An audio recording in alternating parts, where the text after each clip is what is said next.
Hey guys, today we're going to talk about to be verbs. Bugün biz siz bilen İngiliz dilindäki to be işliklerine teretdiýär. To be işlikleri näme? To be işlikleri aslında bar bolmak diýip terjime edilýär, right? Bar bolmak. Ýöne biz olary sözlemde terjime edemzok. Sözlemiň formulasyny doldurmak üçin ulanýan işliklerimiz.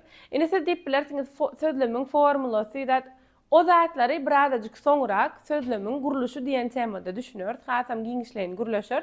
Ýöne siz häzirlikçe strukturyny şu zatlary öwrenmeli bolýaňyz. Okay?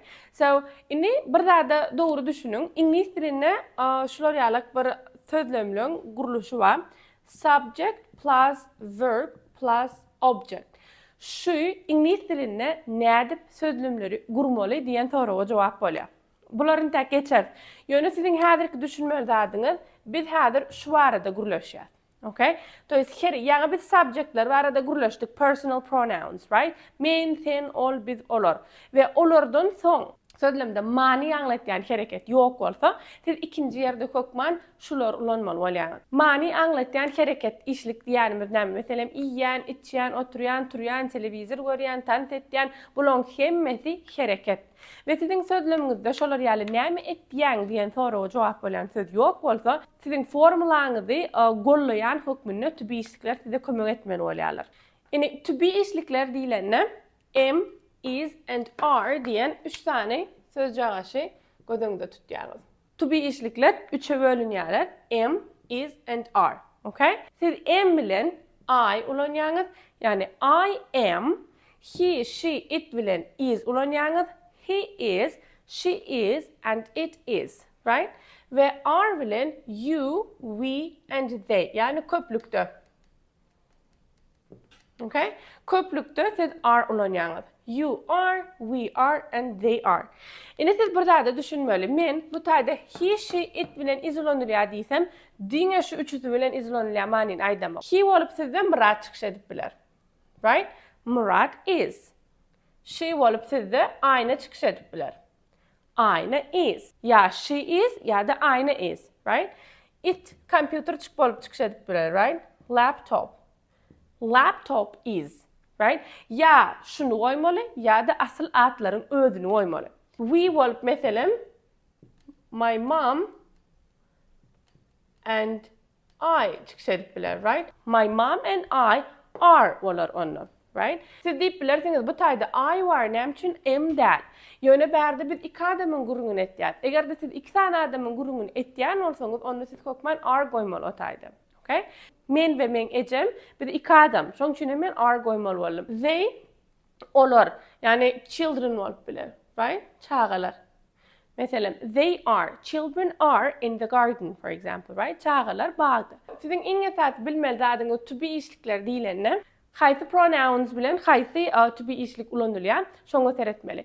Ondan başga da ol diňe personal pronounslar bilen adamlaryň atlary, atlaryň özleri bilen gelip bilýär. Indi to be işlikleriniň sözlemde gelişine teredeli. Meselem teredin, ýa-da aýtdyk I bilen am ulanylýar şeýledem we eger de men muallim diýjek bolsam, I am a teacher diýen şeýledem. I am a teacher. Şu taýda am näme üçin geldi? Ýa-ni men aýtdym subject, verb bolmaly. Kökman sözlemde diýdik. Ýa-ni eýe bilen habar bolmaly. Kökman sözleminde kim hereket etýär we näme hereket etýär şonu goýmaly. Eger de sözleminde näme hereket edýäni görkezilmedik bolsa, ýa-ni iýýär, içýär, oturýar, turýar bolup biler. Olar ýok bolsa, size kökman emize kömek etmeli. We siz şu ýerde I am a teacher diýeňizde men muallim hereket ýok. Şoň üçin siz bu taýda am goýduňyz. I am a teacher. Edil şolar ýalym. You are an actor, right? Sen aktör. You are an actor. Görüşüňiz ýaly bärde de men are goýdum, sebäbi mende you var. You bilen biz are ulanýar. So, she is a writer. Ol gyýyp ýazyjy, right? She is a writer. She derek menne bärde, meselem mährem gelip biler, right? Mehri is a writer, right? Menne she derek mährem gelip bilýär. Mehri is a writer, right? He derek menne Murat gelip bilýär. Murat is a doctor, right? Murat şu taýda he hökmüne geldi.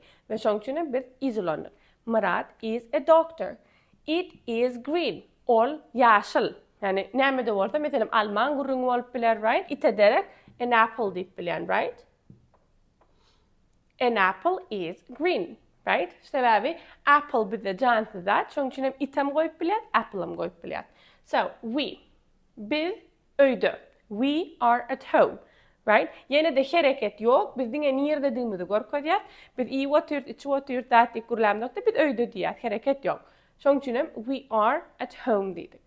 They are nurses, right? Olar şepagat uyolary. They are nurses. They bilen are ulanýar. You are my students, right? Siz meniň okuwçylarym. You are my students. Siz meniň okuwçylarym. Görüşüňiz diýäli, sözlem düzeniňizde I am a teacher. You are a student. They are my students. Şolar ýaly to be işligini kim barada gurrun etýän bolsaňyz, şoňa laýyklykda goýmaly bolýaňyz. Indi to be işliklerini ulanyp, ýokluk, soru we ýöneköý sözlemler nädip ýatanmaly, şoňa seredeliň. Meselem Murat doktor diýelim. Murat is a doctor. Right? Murat kim? Kelamide he, right? Biz Murat'a direkt he de goýup bilýäs. Murat is he, she, it de bir izolanyat, right? Olanlar barada. Murat is a doctor. So Murat he is a doctor diýip bilýär. Murat is a doctor diýip bilýär, right? Ýöne şu taýda ol oglanyň gurrun giden üçin is goýduk. Ýöne ünsberiň iki tane oglanyň gurrun giden bolsa, bu taýda oglanyň gurrun gidip duran eken diýip ýene is goýmaly, ýa-da edil şo gurrun gyýlar bilen balanşykly bolsa-da. Bir bolsa goýaňyz, okay? Egerde Murat bolsa is goýaňyz, ýöne Murat and dowlet bolsa onu are goýaň. Ta olary hem iki tane, okay? So, inni siz şundan Murat doktor mu diýip sorajak bolsaňyz, şul emiz any öňe alýaňyz. Okay? Olam is öňe geçýär. Is Murat a doctor bolýar. Murat doktormy? Is Murat a doctor?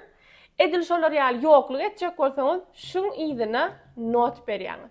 Şu sözlem aşak geçirýäňiz. Murat is not a doctor. Murat doktor del. Murat is not a doctor. Okay? Murat is a doctor. Murat doktor. Is Murat a doctor? Murat doktor mu? Ve Murat is not a doctor. Murat doktor del. Şu taýdaky notuňyz sizde del manyny berýär. Murat is not a doctor. Okay? Gelin yine birazcık sözlemlerin üstüne durup geçelim. Mesela seredin. I am a teacher, right? Men muallim.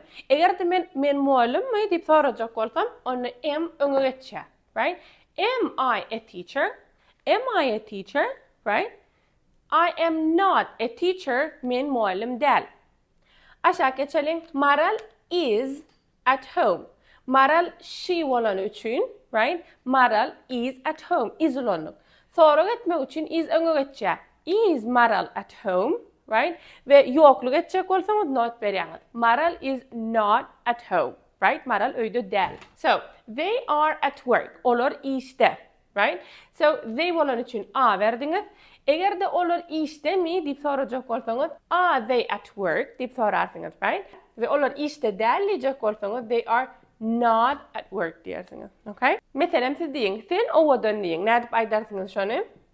You are beautiful, right? You are beautiful. You are beautiful. Eger de siz sen owadan mi diýip sorajak bolsaňyz näme diýersiňiz? Yes, are öňe geçer. Are you beautiful, right? Ve sen owadan del diýjek bolsaňyz, onu you are not beautiful diýersiňiz. Okay? You are not beautiful. Indi bolsa gelin, size soru berilenine şoňa nädip gyzga jogap bermeli, şonu öwrenelim. Eger de meselem size biri are you at home diýip sorasam, sen öýdemi? Are you at home? Siz how diýjek bolsaňyz, yes, I am diýersiňiz, right? I bilen am gelýär. Yes, I am. Eger de dol jogap beresiňiz gelse, yes, I am at home diýersiňiz, okay? Yok diýjek bolsaňyz, no, I'm not diýersiňiz, right? No, I'm not. Ya da no, I'm not at home diýip Uzun cevap berersiňiz. Edil şolar ýalym, is she at work? Ol işdemi diýip sorasalar, how diýjek bolsaňyz, yes, she is diýersiňiz. Egerde ýok diýjek bolsaňyz, no, she is not diýersiňiz, right? Ýöne bärde siz dolu jogap beresiňiz bolsa, yes, she is at work diýip bilýäňiz, ýa-da no, she is not at work diýip bilýäňiz. Gelin indi bolsa, öwrenen zatlarymyzyň esasyndan özümiz barada birazajyk maglumat bermäni öwrenelim. Birinji, about myself demek özüm barada. My name is Aygul, right? Meniň adym Aygul. I am from Turkmenistan. Men Türkmenistandan. I am 25 years old, right? Men 25 ýaşymda. I am a teacher. Men muallim, right? I am not lazy. Men ýalta däl. I am hardworking. Men işeňir, right? So my email is, men emailim ya da my email address is diýilýär. Inni email okumany öwrenelim. Aygul Bayramova, right? Aşağına çizeceği underscore diýilýär.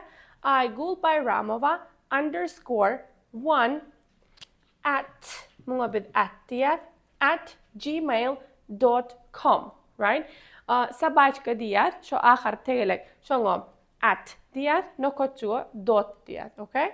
Aygul Bayramova _1 at gmail.com, okay? My phone number is, İňlis dilinde telefon nomeriňiz aýdyňyzda bir-birden aýtmaly. Egerde iki nomer birlikde gelse, iki sän onu double bilen aýtýaňyz, goşa diýmek bolýar. Double 9, for example, goşa 9. So, noýlugam öw diýip aýtýaňyz, aslında 0, ýöne öw diýip bilýäňiz.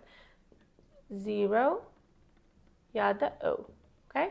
050-901-9953. One more time. 050-901-9953. Bul özüňiz barada näde kiçiräk informasiýa bermeli? Şo barada. Siz hem özüňize depter alýaňyz we şo deptere ýazýaňyz özüňiz barada informasiýaňyz, okay? Şonu bilen bugünkü temamyzam tamamlanýar. Aşagda ýene-de siz üçin videolar, gönükmeler hemme zat bolar. And see you soon.